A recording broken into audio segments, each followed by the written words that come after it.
এই প্রবাসে নতুন যারা আসছেন তারা সহজে হাল ছাড়বেন।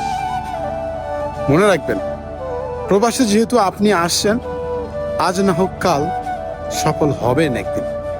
শুধু সময়ের অপেক্ষা, একটু কষ্ট করতে হবে। সফল হওয়া যদি এত সহজ হইতো তাহলে মানুষ ওই বাড়ি ভিটা বন্ধক রেখে এই প্রবাসে আইয়া গোলামি করতো না মানুষের।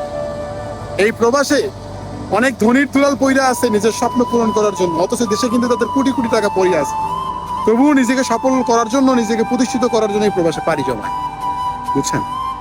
তো সফল হওয়া এত সহজ না। যারা নতুন আসছেন অল্প একটু ধৈর্য ধরেন, আল্লাহর কাছে শুকরিয়া আদায় করেন। মনে রাখবেন, পৃথিবী সবার দুয়ার থেকে ঘুরে আসলে আল্লাহর দুয়ার থেকে ঘুরবেন না আপনি, আল্লাহ আপনাকে ফেরাবে না। আপনি, আমি, আমরা মধ্যবিত্ত যারা, তারা কিন্তু সবসময় ঋণ করেই প্রবাসে আসি। আমরা অনেক কষ্ট করি, অনেক পরিশ্রম করি, এরপরেও কিন্তু আমরা সফলতা পাই না।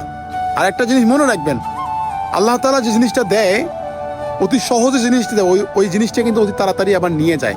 আর যে জিনিসটা অনেক কষ্টের পর দেয়, ওই জিনিসটা সারা জীবন থেকে যায়। তো জীবনে প্রতিষ্ঠিত হতে গেলে কর্মজীবনে একটু সময় লাগবে।